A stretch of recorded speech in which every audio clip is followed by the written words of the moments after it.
I'm not sure where I'll put it. I might put it up on YouTube or something like that afterwards, and then we can point to it from the bulletin or something like that. That might be the easiest way to do it.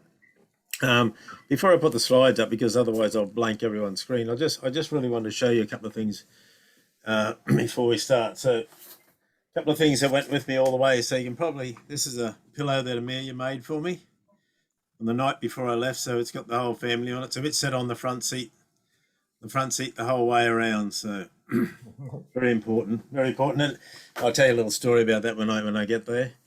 Um, you probably a number of people know, but this is what we call the drone or a drone. So it's this is and a number of people have got these now. This is a DJI Mini 2. They're about $1,000. They come with 3 batteries as a pack, and they're probably the most incredible piece of technology you'll ever want to play with. It's just incredible how, as you've probably seen some of the photos, and as we go through, I'll point out which ones are the drones. But you know, I'm only an amateur, and one of my cousins bought one, and she just blows me apart. Some of the things she does, so she has it following in the car and all sorts of things like that. But it's just and what it does, it just folds up. If I can get it right, otherwise I'll. So that's how it flies. And then you can, if I get it right, so it just folds up into a little compartment get them right, no, like that. And then it just goes in the case. So, and as I said, it's got 3 batteries, and you just use your smartphone. It's got a little cradle. It's a little controller. Your smartphone clips onto it, and you use your smartphone as the screen. And away you go. And when you take the photos, it just downloads them onto your iPhone, because I've got an iPhone, downloads them on your iPhone. And it also saves a copy onto the drone. So you've got a copy on each for later on, which is fantastic. The other thing I'll show you is you probably saw, I posted just about every night, and that was for a very good reason. I'll talk a little bit about it in more detail. But one of the beautiful things about Facebook these days is if you what you can do is you can go, there's a web page which is linked to Facebook called My Social Book. I'm cheating. And you can go onto there, and then you can pick between 2 dates, and it'll download everything that you've put on Facebook between those 2 dates, and it'll produce you a book, which is, I can get it in focus, which is 200 pages long, and it's got every post that I did. So it's got every post that I did in here. It gives you, the only thing you can really change it, and makes it really easy for people who like to play lots, but all you can do is select the front page, select the photo on the front page, put the writing that you want on it, and it just formats the whole lot for you. You could say, yes, it would be really nice to have some of the beautiful landscape photos on a full page, but that probably took me half an hour to produce, and then I've got 200 pages, and I've already ordered 3. I gave one to Mum for Christmas. I gave one to a couple of the other people who were on the trip. And then in the back it gives you, there's a photo in the presentation, gives you the most liked photos in the in that time. So it's a really quick way, and you've got a memento of the whole trip. But there's a couple of more photos in there about the book, and I might bring it along next week, and if people like to flick through it, they can have a flick through it. So you just get a feel for what you can do very, very quickly these days. Because I can remember Heather sitting down trying to do some of our other trips and hopping onto websites and trying to copy all the photos up, spending days and days and days and days trying to put them in the right order, and within half an hour you can have these things done. It's fantastic, and that costs you about $200 Australian, which I think which is quite. And I went for the hardcover and the better quality paper. So anyway, I'll bring it along next week and people can have a look. Right, I'll just share my screen now so we see how we go.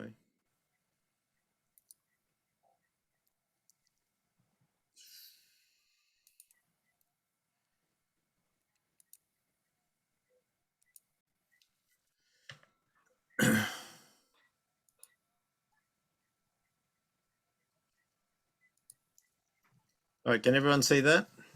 Yeah. Yep. Can anyone not see it? Because I can't. The trouble is, once I do that, I can't see anyone. So, righto. So, The trip we took off on the 21st of June and we came back on the 3rd of November, and I'll go into a little bit more detail about that as I go through. So I'll talk a little bit further about who the people are on it. So where did we go? So on the, I don't know whether, yeah, can people see my mouse moving? Yes. All right, so took off from Sydney, up the coast to Mackay. So my brother lives at Mackay, and I probably should go back and introduce the other people. So there's myself, and this photo was taken at the Mangrove Hotel in Broome, looking more or less southwest. So this is that's my younger brother Barry, and his wife Lenore, and then these. Daryl has been, he's the same age as Barry, so we've been knocking around ever since we were at primary school, and this is his wife. I got to think now. Sherilyn, sorry, his wife Sherilyn. Neville, can I just ask you? I've got photos of some of us at the meeting down the right-hand side of the picture, and I can't get rid of it. If you go to the top. The view. You go to the top right of your Yes. screen, and there's a little grid there, and you can click on that. It'll give you a drop down, and you can select how you want to see it, Colin. I've got standard, side-by-side speaker, side-by-side gallery. Yeah, so if you go side-by-side speaker, you want. Right. And then in between, so once you go there, in between the slide and myself, there's a vertical bar, and you can move that horizontally to how much speaker you want and how much presentation you want. So I'll get rid of you, is that all right? Yeah, you can get rid of me, that's fine, yeah. Okay, thank you. You right? Yep. All right, let's go. So I went from Sydney up through the Gold Coast. So I spent a night with I got an older brother who lives at the Sunshine Coast. So I spent a night there, and I've got a couple of aunties that live along the coast. So I visited them. To Mackay, spent a couple of days there, and then I left before. So Barry and Lenore, which is my brother and sister-in-law, and Daryl and Cheryl, and they left about a week later than me because I wanted to actually go out through Longreach and have a look around here, have a look at the dinosaurs. So I went about a week before them, and then we actually met up at Mount Isa.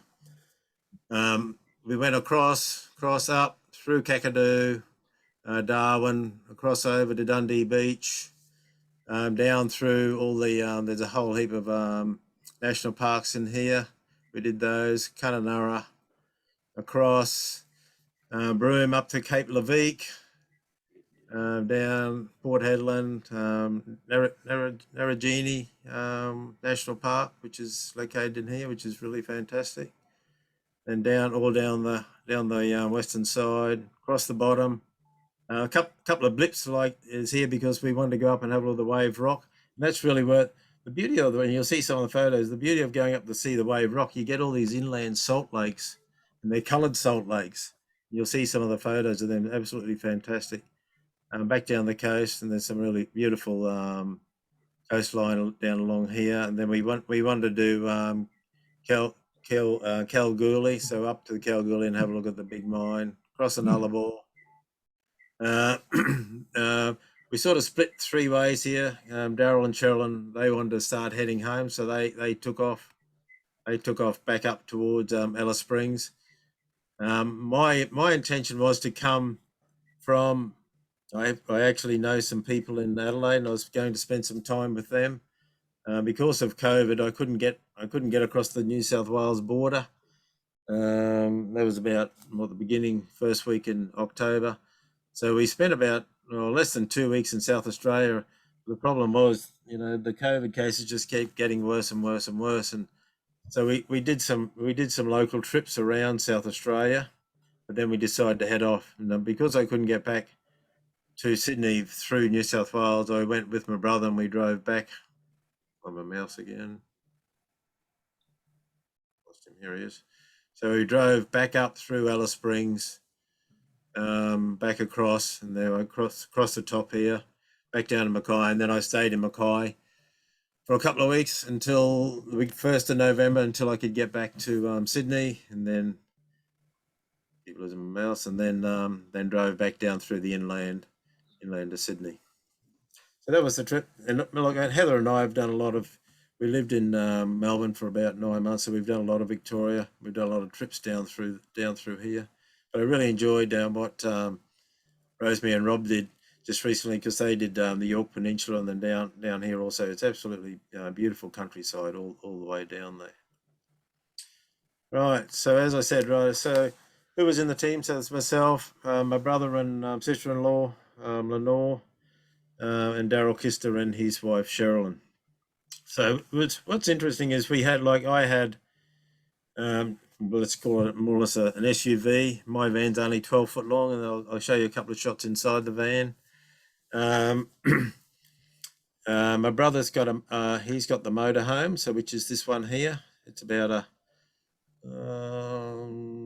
forget how long it is now. Anyway, it's it's quite nice, and they've had that for a number of years now, and they really like the motorhome concept. And then Daryl and Sherilyn had a 22 foot van, which I feel was, they just had everything in it. Had the kitchen sink and everything in it. Probably, I think it tared about 3 ton, and I reckon it grossed probably about over 4.5, 5 tons. So it was just massive. Couple of shots of the van, so you can see my van. So this is, I didn't realise until I just about got all the way home. We stayed in a caravan site in. I was down along I was somewhere around about, anyway, down near Sejuna. Anyway, we were looking for parks, and of course it was school holidays, and we were trying to get in. And the lady said, "Do you realise they call your vans poofter vans?" And I said, "Why is that?" And she said, "Because they're rear entry." I didn't hear that until I got all the way home. But anyway, so mine's you walk in the back of it. A couple of shots from the back. So on the left hand side, as you go in, you've got you got a kitchenette, 3 burner stove, sink. You can see air conditioner. I've got a microwave. At the front, I can have the beds in the combination they're in, which is side by side like that, or you can turn them. There's a little piece which fits in between the beds. You can turn them and make it into a double bed if you like. And then I've got, which I've put in, which I come back. I've got a little swivel table. You might be able to see it in the next photo better when I get there. I've got a little swivel table which sits in the middle here, so you can sit on the bed and use the and have the table. Down the right hand side, there's a. I'll just go to the next photo. It might give you a better shot. There you go, better shot inside. So down the right hand side, there's a little. I got a fridge which has got a freezer in it, storage above it, ensuite, toilet ensuite on the right hand side as you come in. And that's a little toilet ensuite. So it's quite good actually. But when we stayed in the caravan parks, we just used. I probably used it only about a dozen times. Mainly use the caravan park facilities as much as we can. There's those special. There's those two things the two things I talked about was the drone and the pillow which Amelia made for me. Right. I'll just quickly. The presentation's in three segments. One is the first part is really just about the trip and the planning and the processing of how we did it, and the vehicles we're taking. The next part is really the highlights. The highlights, we were rating things as we went around, and then the last part there's a number of photos, which I picked out, which from my perception anyway, I thought were the sort of the better photos, so to give you some sort of some thought. So the process and the planning. So Barry and I, we put together an itinerary in probably April, May. It was high level. It was interesting. We stayed to it even when we got back. By the time we got to Adelaide, we were only about 5 days out, but we were probably about 1,300 kilometres out. And what is really interesting is, having the three types of vehicles, and we were about 130 days on the road, but having the 3 types of vehicles, what Barry likes about his motorhome is they don't book ahead too much. What they do is they, they'll drive, but because the flexibility of the motorhome, they just go in everywhere. And then when it gets to 5 o'clock or something, if they like it, they'll just stay there. And I can do that with mine too. I can follow him and do that. But when you start getting, when you're towing like a 4.5 ton van in a car, Daryl wasn't able to do that. So a lot of times we would just say, well, we'll meet you at the next, we had to book ahead and, all the time. We just say we'll meet you at the next caravan park, and we'd meet him there. So because he just didn't have the flexibility to move around. Uh, right. So high level. I mean, that's what the itinerary looks. That's just as you can see, that's the first part from Mount Isa to Mount Isa Darwin. So we had really, all the places we wanted to see. We'd worked out, how many kilometres between each of them, how many days we want to stay, and that goes over, 2 pages, but that's a high level itinerary and that we had. And as I said, we stayed within about 5 days of it as we went around. And we weren't trying to stay to the itinerary. We're just making sure that we covered all the places we wanted to see. So a little bit more about my van. So, I picked up the van on the 11th of May. So I only had 5 weeks really to set it up inside and outside, which is, and trying to get away, as you imagine, trying to get out of everything and get away it was a fairly stressful 5 weeks in trying to just go. And I knew I had to go because COVID was getting worse and worse. And as another slide shows, COVID, I left on the Monday the 21st, and by Wednesday the 23rd, everything had closed down here and I wouldn't have been able to get out. So the caravan's got 130 litres of water. So it's got 265 water tanks sitting underneath, or it's just sitting directly above the axles. It's got 220 amp hour batteries. It's got one each side at the front, just more just about under here. So there's one here and one on the other side. It's got a solar cell on top here. If you get it in the right position, it'll charge those batteries on a daily basis. But if you get it in the shade, you'll run into problems. And it's got a 90-litre grey water tank. And I'd advise anyone who's buying a caravan, make sure you've got a grey water tank, because if you just go in, a lot of places you want to go are national parks, and whatever you're taking, you got to bring out. So the grey water tanks are fantastic. Sort of process every day was, as you can imagine, I probably had about 30,000. I've got about 30,000 photos from the trip. So I download all the photos and place them in a folder, and the folder would be dated, the day of the trip, the date of the trip, and high level where I'd been for the day. I then choose the photos for Facebook, which, you might have 200-300 photos for the day, and you really want to get that down to about 10 photos for Facebook, and you're really looking for photos which one tells the story of the day, and two is, some nice photos. Write up your diary, which I got a separate diary of every day, which is more detailed than Facebook. Plus then you just pinch the words that you want out of Facebook, because really on Facebook you only want to keep it at maybe one or two sentences. You don't want more than that. Then you post it on Facebook. And then, as I said before, if you do that every day, then you can generate your storybook at the end, which is which is fantastic. And they're just a couple of photos, because if you couldn't see so that's the front of the book, as I said before. So you can, when you create the book, you can choose that photo and the words you put on the front, and that's about it. It just generates the rest. It's the title page, because it puts that photo there because it's the most liked photo of all of them. And then this is in the back page. It's got the most liked pictures of the rest of them. But as I said, it's about 200 pages long, and I'll bring it along next Monday night. People can have a look at it. Okay, so some stats. So total I was away 137 days. We travelled a distance of 32,500 kilometres. So it was interesting. So I travelled. I did that. My brother Barry and Daryl probably did probably close to nearly 10,000 kilometres less than that, because what we would do is even the bigger places where we'd go and park up all the vehicles, and then we'd hop in the car, and you'd spend a day, you'd do another 400 kilometres in the car going, like you'd get to Kalbarri or something like that, and then you want to go and visit all the beaches and all those sort of things. So we did a lot more kilometres in my car than in the other vehicles. The total cost on the road, so this is excluding the purchase of the vehicles and the caravans, $25,000 or close enough. Average kilometres per day, 237 kilometres. Average total dollars per day, which is $182. Estimated fuel cost, I averaged it at about $1.80 a litre, and I averaged 14 litres per 100 kilometres towing the van, so that's about $8,000. The average fuel per day, $60. Number of flat tyres, I never even got one flat tyre on either the car or the caravan, which is absolutely incredible. The number of twos in the caravan toilet, 0. I thought that was fantastic. If anyone knows what it's like emptying the toilets, that's the last thing you want to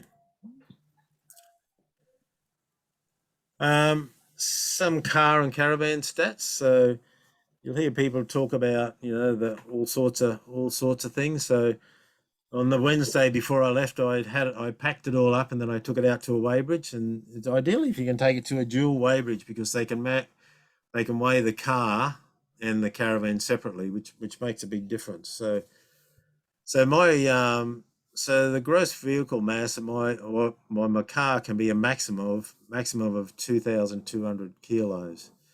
So with the trailer on, I was 2,100 kilos, and that was with me in it. So I really only had 100 kilos to spare. So, in theory, when I picked up my brother when we were coming back, I picked up my older brother in Mount Isa because he wanted to come back with us. He's probably about 90 kilos plus his bag. So I was probably just over on, when I was coming back from Mount Isa to Mackay. So the car tears at 1,600 kilos. I had about 180 kilos on the tow bar. So by the time you add those things up, it doesn't take you long to get to your what they call the GVM, or your gross vehicle mass, which I've only got 2,200. The caravan mass, it can go to 2,200 kilos.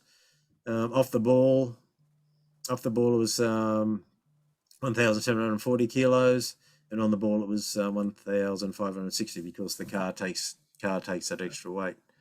As I said, I had 180 kilos on the tow bar, and I'm allowed to have 200 kilos.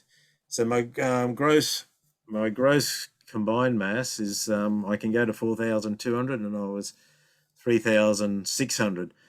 But people say, oh, I'm below the gross mass, and I could, if you look at that, I could still put another, 500. I could still, go up another 500 kilos.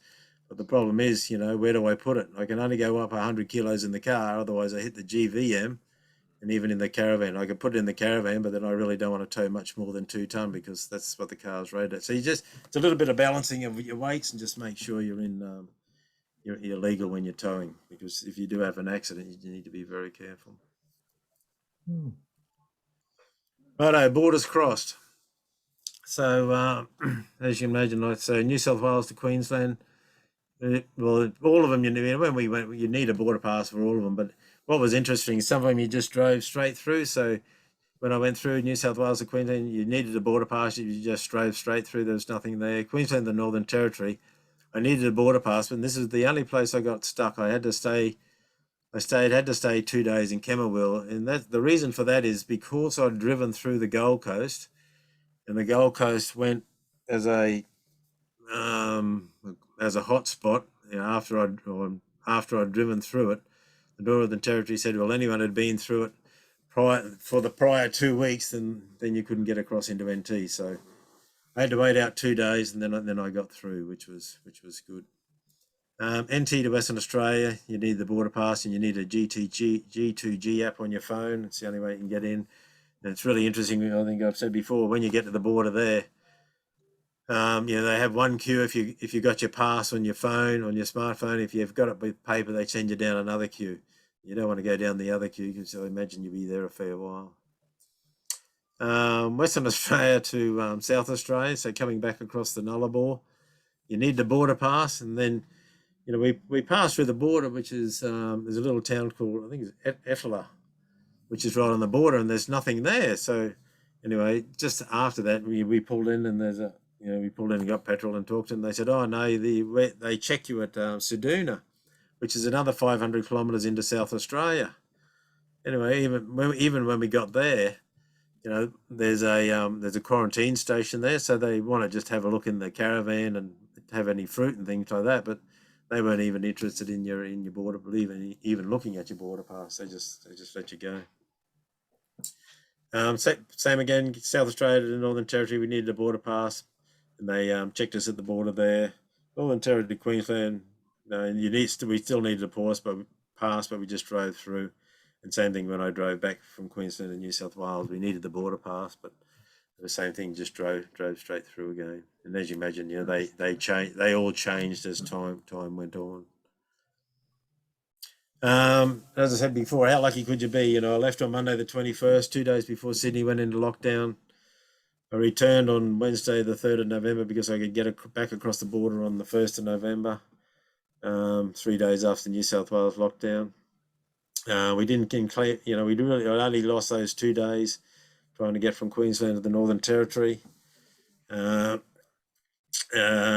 had no weather stop us anywhere, and we had no extremes of temperature. I mean, probably, up in the top end, we sort of hit 33 to 35 degrees and things like that, but nowhere, no 40s or anything like that, nothing of what Perth was experiencing. When was that? In January, I forget, I think they had 7 days above 40 or something like that. We were just so lucky we had none of that, and no rain or anything like that. So highlights, they're the highlights, and I won't read this because what follows this is, there's a slide on each one of those. Okay, so we'll go through those, and I'll talk a little bit about each. So Mataranka Springs, which is in the Northern Territory, just near Katherine. If you ever get to go there, it's an absolutely fantastic place. The border's beautifully and warm. You just about have to fight everyone to get in, and just make sure you take your own floaty with you, because they charge about $10 a floaty there, and you can buy them here for about $2. So there's a couple of springs there, and we tried both of them, but absolutely beautiful. So this was this is where I first started playing with the drone. And when you first start off, you just put him up and you bring him down. And this was I put it up and flew it away out about 1 kilometre and took a shot back of the caravan park. And what was really interesting is once we got into the Northern Territory, all the top end from all the way back around to probably Carnarvon, it was just chock-a-block. We were trying to book a week out in advance, and you were struggling with that. You would ring caravan parks, they wouldn't even answer, they wouldn't ring you back. So we'd probably sit down every 3 or 4 days and try to plan out, a week in advance, and it'd take us probably an hour or a couple of hours to even try to book. And sometimes you'll see there's a couple of shots further on. We couldn't even get into caravan parks, so then you start doing station stays and things like that. And some of those are absolutely fantastic. We really enjoyed some of those. But you can actually see, this is an old airstrip along here, and all the cars, they've set that up for caravans. But I mean, it's all caravans all in here. I don't know how many caravans are there, and there's probably a couple of hundred at least. And this is where the Mataranka Springs are over here underneath all the palm trees. Kakadu. If you ever go to Kakadu, there's probably three things you really want to see in Kakadu. That's the Yellow Waters, Yabia Sunset, and Carhill Crossing. This is a photo here. This photo is of Yellow Waters. So you go to Yellow Waters, and they do tours during the day. I advise get out on the earliest tour you can. I think this one was 6:30 in the morning, something like that. Absolutely magical. You see all sorts of things. So crocodiles, right up close. This is what they call the honey pot. So you can probably see, you got 1, 2, 3 crocodiles. There's a couple of spoonbills running around, all sorts of things. Anyway, this was at Kakadu also. This was one of the shots I took. It was this little honey eater. He just caught himself a dragonfly. Just lucky I zoomed in on him and got it in focus, which was one of the better shots. This is Yabia. So this is what they call the sunset lookout, and you think, we'll go and have a look at that, and you climb up. It takes you about 10, 15 minutes to wind your way up, and you get up on top of here, and there's probably about 200 people on here. It doesn't matter what day you go there. There's 200 people there just looking, this looks to the west, which is absolutely beautiful, beautiful sunset. And I'll talk a little bit about what you really notice is when you start traveling around is, there's the indigenous people, and at Yabia we actually got talking to a number of them, and a couple of the rangers in the caravan park, and the elders in this area, they very much promote, or they more or less force the children to make sure they all go to school, do school, and they give them no excuse, even in the flood. In the flood season, the rangers drive them to school to make sure they go, and the elders very much encourage the Indigenous children to make sure they go to university, and you can really notice the difference. There's no problems around Kakadu in this area. This is up in Yabia and Cahill Crossing. There's no problems, and when you come up onto this lookout, there's always two or three of the, I'd say they're sort of middle-aged people, and they just sit there and they talk to everyone, and there's like 20 or 30 people around them, and they're very well educated. You can have a really nice conversation with them. They'll tell you about anything you want, and then they want to know about you. So it's just incredible if the elders set a vision and a direction, what it can make to the rest of the community. This is Cahill Crossing. So what happens here is, when the tide goes out, this is the tidal side over here. The tide goes, well, once you start getting up here, you start getting 10 to 14 meters difference in tide. So that this goes out, and this crossing becomes drivable. When we were there and the tide came in, when this is only when it's still coming in, as you can see, but it gets to probably about waist deep across here. What happens is when the water starts coming across, this is when you can see this is a crocodile. See the crocodile over here, and they just keep bobbing up. So we one bob up here, another one bob up here, another one bob up here. But what they do is they come up and they sit. My next photo, and they sit like that. Okay, so they sit with their front legs horizontally out, like stabilizers, and then a lot of times they'll sit with their mouth open, and then every now and you hear the mouth go slap, because what they're after is they're after the fish coming across from the saltwater area, and they catch them. A human that passes by. Dogs. And this is you find it. You got to find out when high tide is, and you got to get there pretty early, because it's standing room only along this viewing area. And that's my brother down there. He was fishing. When my mother saw that, she rang him up straight away and said, "What the bloody hell are you doing?" You imagine there's crocodiles all the way through here.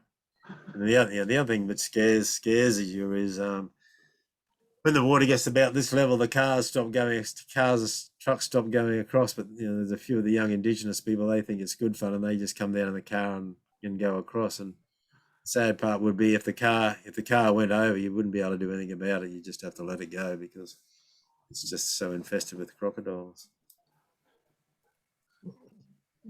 So then driving towards Darwin, everyone's got to go and see the jumping crocodiles. All along, they have about, they've got all their favourites along the river, and there's a few companies that do it, but it's quite nice to go and watch. So up the Ord River and the dam, absolutely beautiful up there. So we did. You can do a number of tours. So what they do is we did the tour of, they bus you from Kununurra to Lake Argyle, and then what you do is you hop on. You can see this boat coming. So we were going across the top of the dam here. So then they take you down. So this is a group coming. So they hop off the boat, and then they hop on the bus, and we hopped on the boat. Then it's about a 2 or 3 hour ride back to Kununurra. It's absolutely incredible. So it's very much, as you can see here, it's very high sides. Sort of, I don't know if anyone's been to China, into the high sides. I can't remember the name of the place in China now, but it's where you sail through all the sandstone mountains, and it's very similar to that. It's Lee very, River very is one of them. very beautiful countryside. These are just some shots from the boat going along. Geeky Gorge. So Geeky Gorge is just near Fitzroy Crossing. So we're into Western Australia now, and you got all this sandstone along the side of the Fitzroy River, and as you can see you can see the height that the water comes up, and what it does is it honeycombs out the sandstone. You get, you can sort of see it how it eats it out. You get all these beautiful shapes, and especially in the afternoon or the morning, it's absolutely beautiful. It's one of the very pretty place. Gouldian finches. So we were chasing Gouldian finches all the way. We really wanted to get some photos of Gouldian finches, and we'd sort of spotted one here and there, but not been able to get photos of them. Now, Gouldian finches, they're just like a little bully finch. They're only probably about maybe 3 inches or 75 millimeters long. That's about all they are. And the males have different colors. So there's they have. I'll flick to the next one. I might see some more of them. So they've got different. So the males have red heads, black heads. I haven't got any more. And we've been chasing these things, and everyone says, "Oh, there's some here and some there." You go there, you can't find any. And anyway, we went up to Cape Leveque, and we were staying at a place called One Arm. Right, yeah, One Arm Point, which is right up the top of Cape Leveque on the northeastern side of it. Anyway, Lenore and I, we used to get up early in the mornings and go out and have a look. Anyways, some people said, well, go around to the tanks. There's normally a whole heap of Gouldian finches around near the tanks.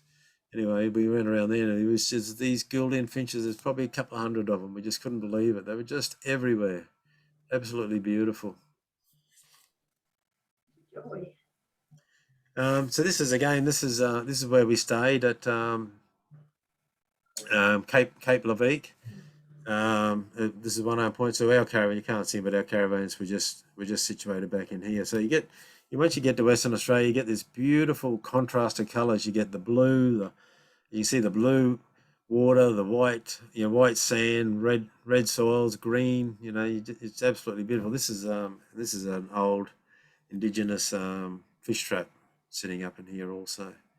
But so we did actually I'm not sure where the next one. Where's the next one taking me? Righto. So the next one. So we actually went to the horizontal falls. Now the horizontal falls is so up north of Broome. There's a number of places. Well, let me go back first. So up north, around Broome area, you get these tides. So anywhere between 10 to 14 meters variation in tide. So there's a couple of places where the water, just can't get through the rocks fast enough. So you get what they call the horizontal falls. So there's a variation in water height between the two sides of the rocks, and you'll see that in the video shortly. And as the water goes through, and they have to be very careful because if the variation gets too high, then the boats can't get through, and you'll see it go through. So what I'm going to do is I'm going to play you a video now. So what you do is you hop on this little plane, and there's a flight in the morning and a flight in the afternoon. Hop on this plane, which takes about 13 people. They fly you up to I'll call them pontoons, and you'll see the pontoons here. You hop off. You have breakfast. We went in the morning. You have breakfast. You can have a swim with the sharks, and they're only gummy sharks, but you see the sharks. So you can swim with the gummy sharks. And then they put you on this boat. Now, have a look at this boat. This boat's got 4 350 horsepower motors on the back of it. It is just an incredible piece of machinery when you see it go. Anyway, I'll play the video and you can watch it, and you'll be able to see me sitting right up on the front on the right hand side. Okay.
The the funny thing is when they, as you can see, they take you out in the boat, and they there's two horizontal falls, and they take you, you know, they go one way and people have a look at it one way, then they take you around the other way and people have a look at it, and then he goes back out in the middle and he says, now just hang on, I'm going to drive this thing like I stole it. And as you can see, it just that thing just absolutely flies.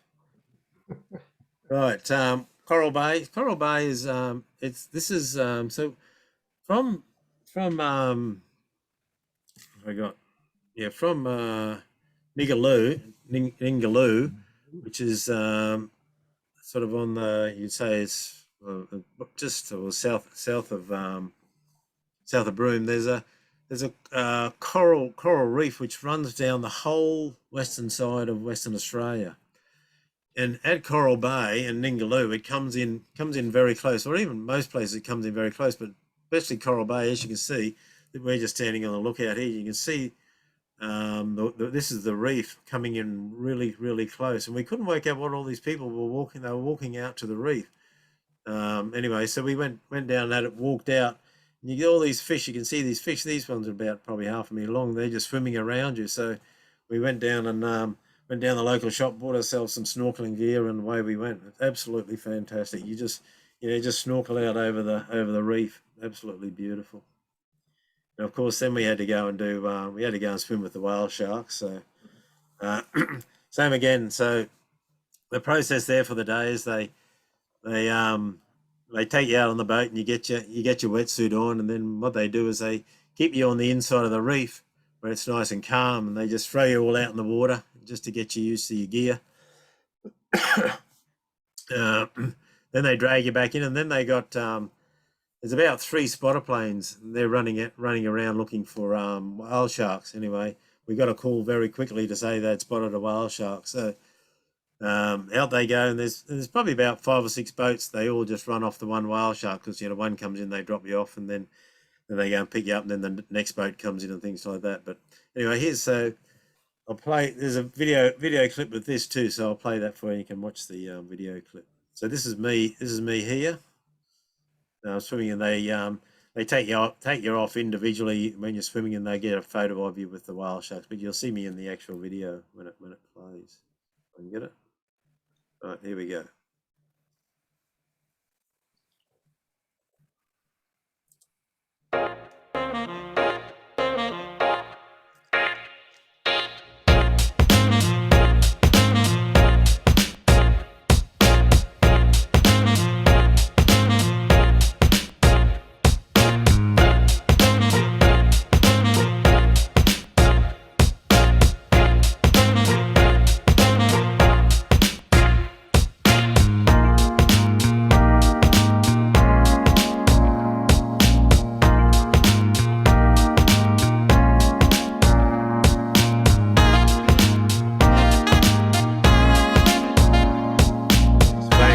Get on and off the back of the boat and how to swim with the whale shark.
So, Kalbarri, in Western Australia, is some absolutely beautiful country over here because you got same again. This is where you got the beautiful red soil again, and lots of variation in colour.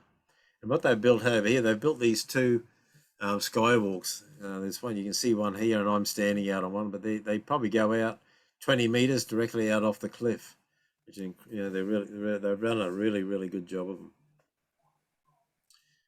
Some shots of these are drone shots again. So these are shots of looking along south from Kalbarri. Kalbarri's back over here on the left. I'll try to tell you where we are in some of these. I think that one we're probably just down here somewhere on that one where we're doing the shots. This is a little place called Green Head. It's a beautiful little place. It's got well, they say it's bordered by what, 1, 2, 3, 4 beaches, and you got same again. You can see the reef running along here with the outer reef running down along here with the waves breaking onto it. You got these beautiful little inlets and things like that. Aerial shot of the water there. With that's us standing down there on the wharf just here. The pinnacles are probably about, I don't know if I remember rightly, they're probably about 200 or 300 kilometres north of Perth, and it's really, and what it really is sandstone where the wind has blown all the sand from around them, and they've just come. There's all these pinnacles and it's probably, I'd say it's probably about 5 kilometres square. Something like that, and it's just just one area where it's like this, and you can drive through the whole lot and walk through it. We just walk through the whole lot. I think it's another photo. There's another photo of it. As you can see the all the pinnacles, and here's the roadway. But we were just walking. You can just walk through the whole lot. Sand dunes in the background and water further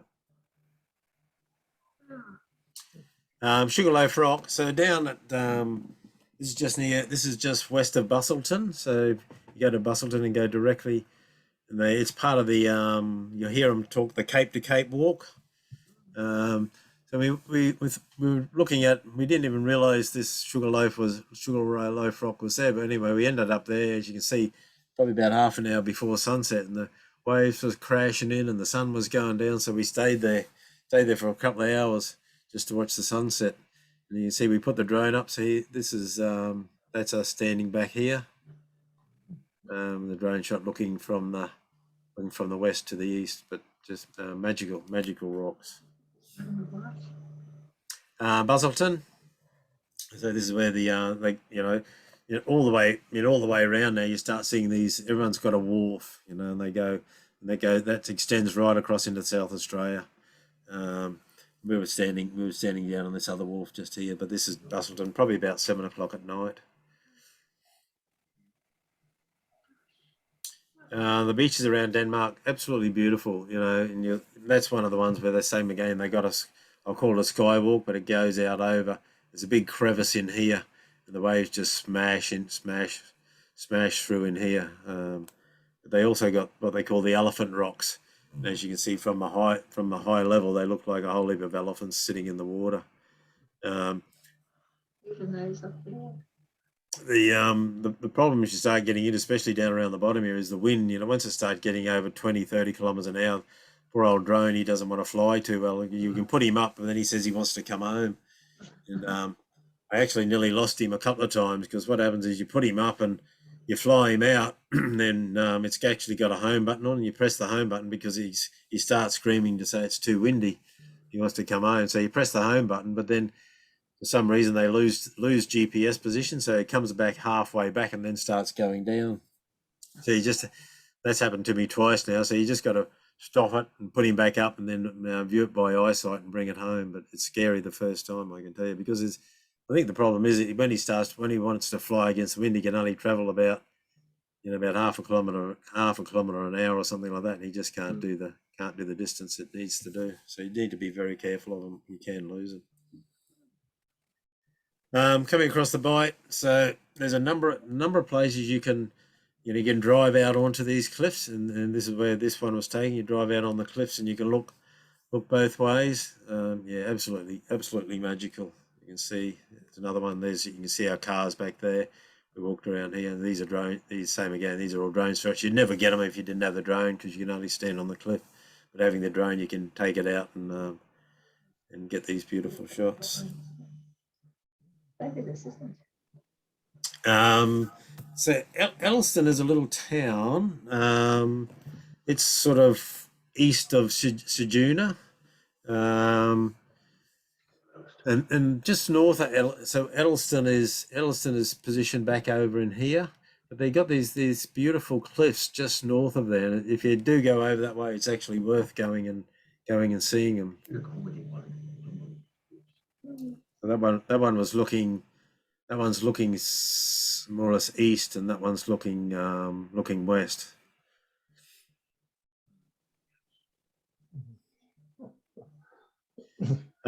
Whalers Way, and I know Rosemary and Rob went down there.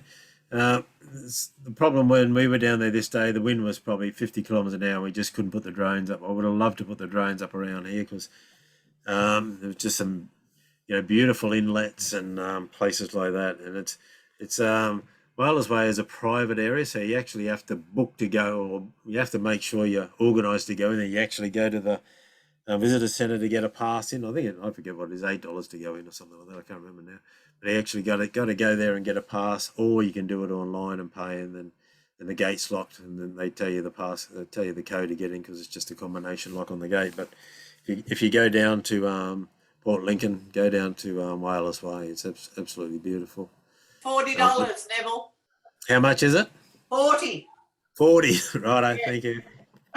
Yeah, I would have loved to put the drone up here and taken it out, because just to the right of this, there's another little inlet, which I missed actually. But if we would have been able to put the drone up, it would have been absolutely beautiful. We actually got sandblasted this day. We actually got sand all through the car because one of us, we were making sure we only had one door of the car open at a time. That's how bad it was. But by accidentally, we opened two doors, and of course, it just goes straight through.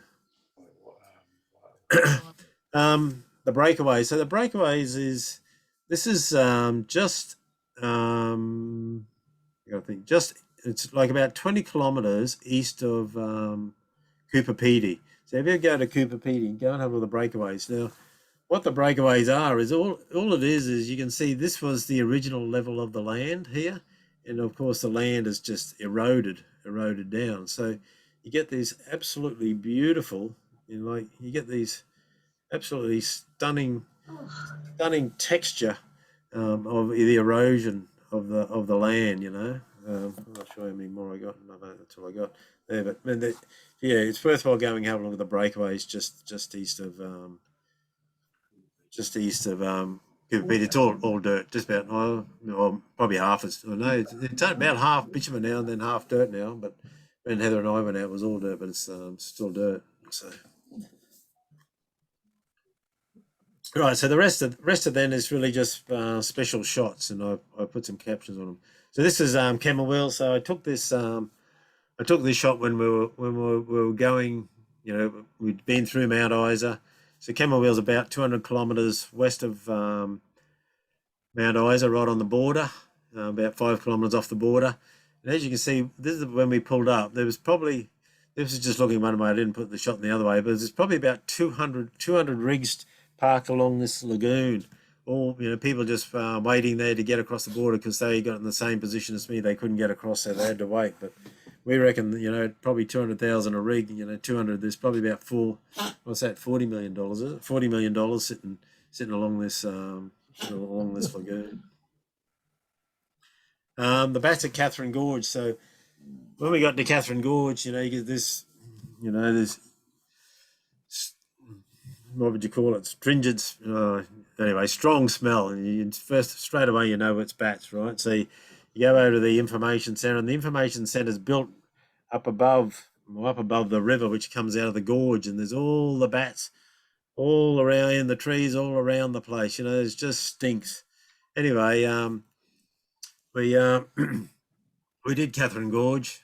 in the boat. And then we came back and there's a lookout right on the entrance of Catherine Gorge. And someone said, "Oh, the sunset's absolutely beautiful there." So we went up and we were waiting for the sun to set. Anyway, there was this ranger, he was off duty and he came up probably about 15 minutes before sunset. He said, "I assume you're waiting for the sunset." And we said, "Yeah." And he said, "Oh, that's not the highlight." He said, "Just wait for about half an hour after the sunset and all the bats take off and they fly up the gorge." So we were there probably about another hour after the sunset and the bats were still just streaming up the gorge and they just fly, below the horizon level, but up the gorge. And it's just incredible seeing all these bats flying up the gorge. There's a lot of bats over in Gordon or too, I tell you, in the forest over there. Yes. This is another shot at yellow water. This is in Kakadu. So there's a couple of crocodiles having a fight, and we were lucky enough to catch that. The Bungles. So we actually we took a flight from Kununurra down over the dam, and then down to the Bungles. Then we just flew over the Bungles and went back. We did have the option of actually, I think it was, that cost us $500 each. I think it was $800 if you wanted to hop off the plane and go in the Bungles. And we said, no, we'll be right. We'll just drive down because that's the way we'll go. And we'll drive down and go in. But anyway, the Bungles from the air is just an incredible sight. You really know when you come across it. It's just this formation, and the story goes, really only pilots and indigenous people knew about it only up to about, I think it was only 60 or 100 years ago, because it's really tucked in out of the way of everywhere. But anyway, then, we decided when we drove down, we would drive down and drive our cars in. Anyway, we get down, there's a caravan park as you go in, and of course the Bungles are about, about 70 kilometres in from the highway. Anyway, we drove in the caravan park and we dropped our caravans off in a free caravan park outside. We said to him, are we all right to drive in the Subaru? And the guy looks and he said, "Well, it's your decision." And he wouldn't really say yes or no. Anyway, we said, "Well, have you got any flights in?" And he said, "No," because they had helicopters there. And he said, and they drive in big four-wheel drives in there also, like big four-wheel drive buses. And we said, "When's your next one going in?" He said, "A week's time." We didn't want to wait that long. So anyway, we hopped in the car and drove in. It took us 3 hours to drive 70 kilometres. It's probably the worst dirt road we've ever been on. The corrugations were just horrible and atrocious.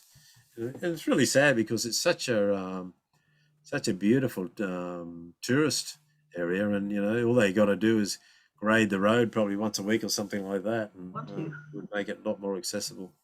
They don't want to. So that's my brother. We when we were at 80 Mile Beach, which is just south of Broome, same again there. The tide goes out. It's probably about an 8 or 9 meter tide here. So we decided we'd walk out and fish the tide in, but you get there's very little gradient, so you get this thin skim of water over the land. And it looks like you're walking on water, but we didn't end up fishing it in because it comes in too quick anyway. So we ended up just walking out and walking back in. Now this is at Shark Bay, but this is when you start getting down towards Perth, you start to get these salt pans. So same again, that's all just salt in there. But the contrast of colours is just makes it beautiful. Beautiful. Look at the colour of the earth. Orange colour. Yeah, you got all sorts of colours. Yeah. So this is blowholes at Carnarvon. So this is where that little girl went missing, and then they found her. So you can actually see the blowhole going just here. Yes. Blowing up. Yep. You can see us standing over here, flying the drone, and the actual caravan park. The caravan park must be just right on the edge of this photo, so it's just here. So when they said, I can't remember the name now. Someone Smith, wasn't it? It's pretty sad. I can't remember. But anyway, when they said she'd gone missing, I mean the ocean's as rough as anything. The land's inhospitable. I mean I really didn't give her much chance. So Anyway, they've been so lucky that they found her. Chloe. Chloe, that's right. Chloe Smith, I think, wasn't it? Yep. Granite Rock. Granite Rock's just north of, more or less north of Denmark, down the south, down the south, west coast of Western Australia. So you drive about two hours north into, vertically north, and then it takes you about another 2 hours to walk up this track. And then they've got you clamber up these this ladder, and then you can walk around this rock. This is not my photo. I pinched it off a website, but you walk out, but it's an incredible view once you get there. It's absolutely beautiful. You have to be my knees were shaking by the time you walk up and then climb up. It's because it's all cantilevered out, so you want to be you don't want to be scared of heights when you're up there, I can tell you. Now this is where you start getting, see when we're driving up to Wave Rock. So this is up near Wave Rock. You start getting these, these beautiful coloured lakes. When you get the green, and I probably should have tried to get one of the canola fields in there, but you get these, you get the drone up and you get these absolutely beautiful shots. This is actually standing at Wave Rock Caravan Park. This is what they call Magic Lake. It's just to the north of Wave Rock, and they've built a big resort over here, and they've got a swimming pool there and all sorts of things, but same again. I wonder what that is. Murphy's Haystack. So this is more or less between Seduna and Port Lincoln, down along that coastline. There's just all these rocks, and they call them haystacks because they just look like haystacks from a distance, but just these rocks all just sticking up in the air. Not massive, but big enough. And down that area, all the way from just about Seduna down to Port Lincoln, there's hundreds and hundreds of blue tongues. You don't drive probably, in every kilometre along the road, there's probably 3 or 4 dead ones on the road. That's how sad it is. There's just blue tongues everywhere, and they're the stumpy ones. I don't see too many in Sydney. We normally have the long tail ones, but these are the little stumpy tail ones. So if you go down any dirt roads, there are more and more on the dirt roads that you went down. So this is so driving north from Port Augusta.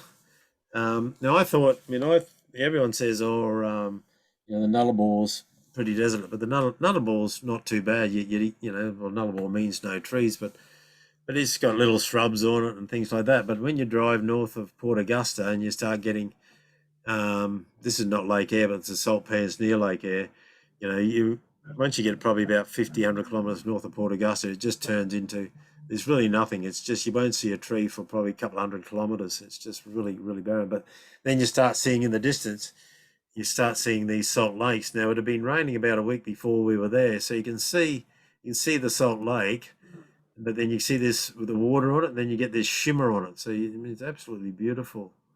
The colours. I probably should have flown the drone over closer to it, but they look absolutely beautiful in the distance.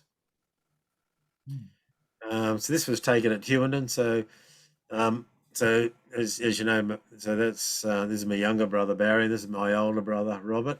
So he first of all wanted to meet us in Perth, and but he couldn't. After much talking, he couldn't come over there because he would have had to quarantine for 2 weeks, and then he wanted to meet us in Adelaide, and the same thing again. He would have had to quarantine for 2 weeks there. So we end up. When we decided we were going to come back through Mount Isa, well, then he flew up to Mount Isa, and I picked him up there, and then he drove back with us, he drove back with me all the way to Mackay, and then he flew from Mackay back to, he lives. There's the 3 brothers, and I've got a younger sister also. Nice if they could all get together. So Midge Point, this is back around Mackay now. So Midge Point is probably where I did a lot of my fishing when I was younger. And my auntie owned she's only just sold it, but she owned a beach house up here. So I took some shots and made up it was a big one like that, and then one from each end of the beach, and I put them into got them put into into a big frame for us because they sold and moved out over Christmas, so they can keep it as a memento.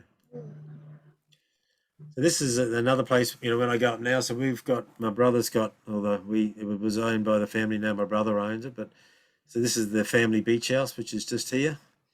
And we, they only built this new boat ramp probably about 5 years ago, but there was another boat ramp here, and this is the old boat ramp. But we can sit on the balcony here and just watch all the boats go in and out, and it's absolutely magical place. This is Playstone Mill, a sugar mill, which is closed down now, but this is where I did my apprenticeship, which is, so Playstone is about probably 20 kilometres directly west of Mackay. This is the Pioneer River flowing down through here. This is this is Heather's parents' house here. So they lived on the estate. She lived there all her life, and then when Heather and I got married, I had to do one of my 6 monthly work semesters at Playstone Mill. So Heather and I lived in this house here the first 6 months that we were married. So.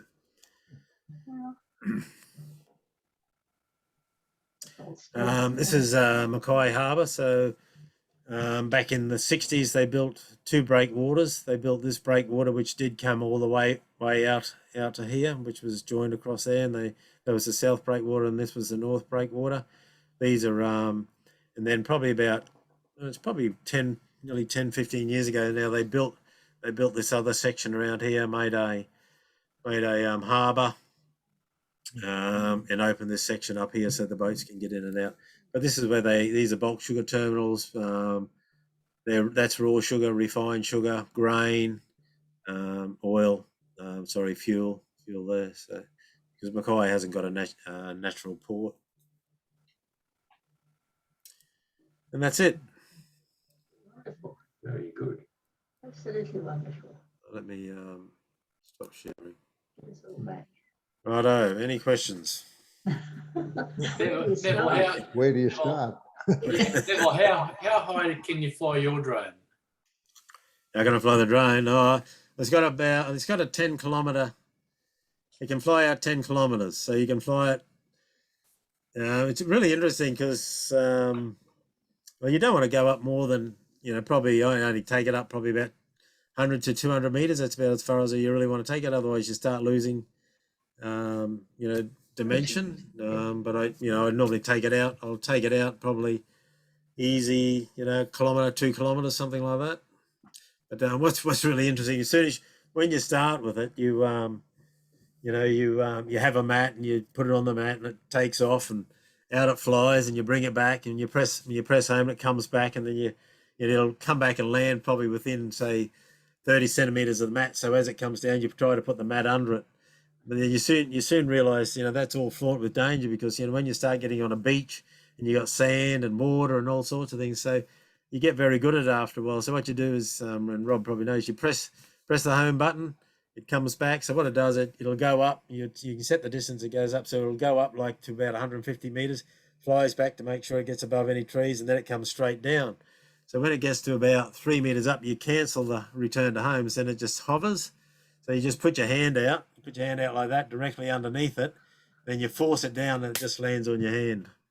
Oh, we haven't done that yet. Oh, you got to do that.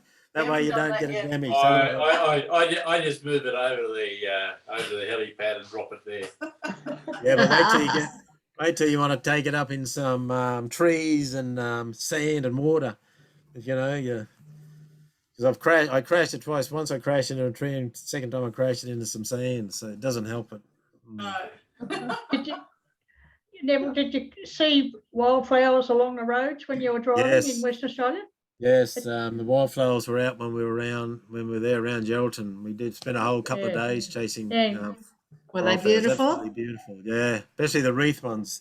I didn't put any photos of the wreath, but the wreath ones, they're probably, some of them are about a metre across. Absolutely beautiful, yeah. Yeah, you see a lot on the way to Kalbarri, don't you? Yeah, we didn't.